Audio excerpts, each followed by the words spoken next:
पालघर जिल्ह्यामधील वाढवण बंदराला केंद्रीय मंत्रिमंडळाकडून मंजुरी देण्यात आलेली आहे। हे महाकाय बंदर उभारण्यासाठी 76,200 कोटी इतका खर्च येणार आहे आणि त्याचा पहिला टप्पा 2029 मध्ये पूर्ण करण्याचा टार्गेट ठेवण्यात आलेला आहे। संपूर्ण देशातील सर्व बंदरांची जेवढी क्षमता आहे त्याहून अधिक क्षमता एकट्या वाढवण बंदराची असणार आहे। जगातील टॉप 10 बंदरांमध्ये वाढवण बंदराचा समावेश होणार आहे। या बंदराला आतापर्यंत तीव्र विरोध स्थानिकांकडून करण्यात आलेला आहे। वाढवण इथे उभारण्यात येणाऱ्या या महाकाय बंदरामुळे मासे वाढीसाठी असलेला गोल्डन बेल्ट नष्ट होण्याची भीती स्थानिक मच्छीमारांकडून व्यक्त करण्यात येते आहे। दरम्यान ज्या ठिकाणी हे वाढवण बंदर उभारलं जाणार आहे त्या ठिकाणाहून आढावा घेतलेला आमचे प्रतिनिधी संतोष पाटील यांनी।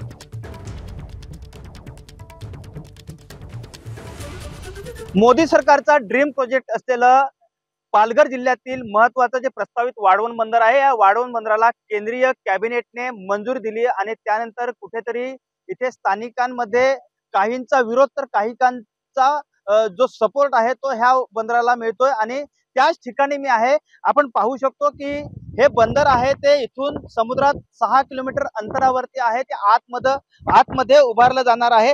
आपण पाहाल तर इथे आपल्याला मोठ्या प्रमाणात मँग्रोवची झाडं आहेत ती आतमध्ये दिसत आहेत आणि ह्याच्याच आतमध्ये आपण बघाल तर इथे जे संखोदर आहे जिथे राजा दशरथाचं पिंडदान इथेच झालं होतं असं सांगितलं जातं। दुसरी गोष्ट मध्ये ह्या ठिकाणी जो आतमध्ये समुद्र आहे तो खूप खोलवर आहे आणि त्यामुळे JNPA ह्याच ठिकाणाची बंदरासाठी जी निवड आहे ती केलेली आहे। एकूणच बघायला गेलं तर जवळपास 5,000 एकरवरती हे बंदर उभारलं जाणार असल्याचं सांगितलं जातंय।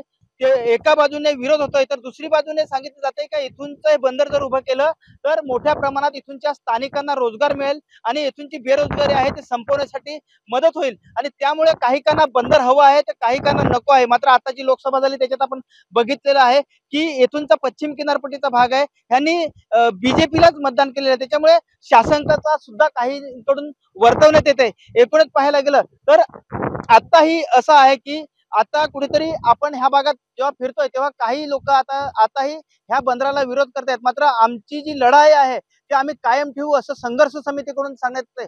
मात्र आगामी काळात आपल्याला पाहायला लागेल की ह्या बंदराचा जो विरोध आहे तो कायम राहील की हे बंदर उभारलं जाईल हे पाहणं महत्त्वाचं ठरणार आहे। संतोष पाटील, ABP माझा, पालघर। दरम्यान वाढवण बंदराला स्थानिकांचा विरोध कायम आहे। स्थानिकांच्या प्रतिक्रिया जाणून घेतलेल्यात आमचे प्रतिनिधी संतोष पाटील यांनी। आम्हाला वाढवण बंदर नकोय आहे, कारण हे आमचं जन्मापासून आमची जमीन आहे आणि ह्याच्यावरती आम्ही पोट भरू शकतो। आमच्या धंद्यावरती परिणाम होतो, हा आमचा व्हायला नाही पाहिजे।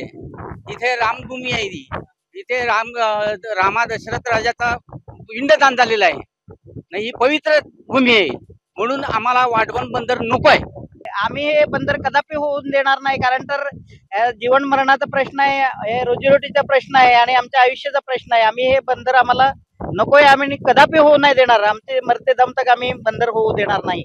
एक तर ग्रीन झोन आहे हा की ज्याचा संपूर्ण मुंबई आणि संपूर्ण या विभागाला फायदा होतो। त्यामुळे म्हटल्याप्रमाणे की गोल्डन बेल्ट आहे, म्हणजे माशाचं चांगलं प्रत्युत्पादन इकडे होतं, बरोबर। समोर औषध केंद्र आहे, देशाच्या सुरक्षेचा त्या ठिकाणी धोका आहे।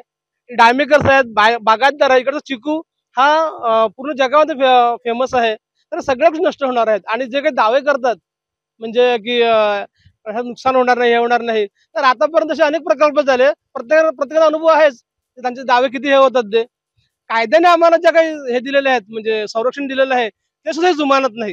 हे खरं तर लोकशाही नाही, ही ठोकशाही चाललेली आहे या ठिकाणी। ABP माझा, उघडा डोळे बघा नीट।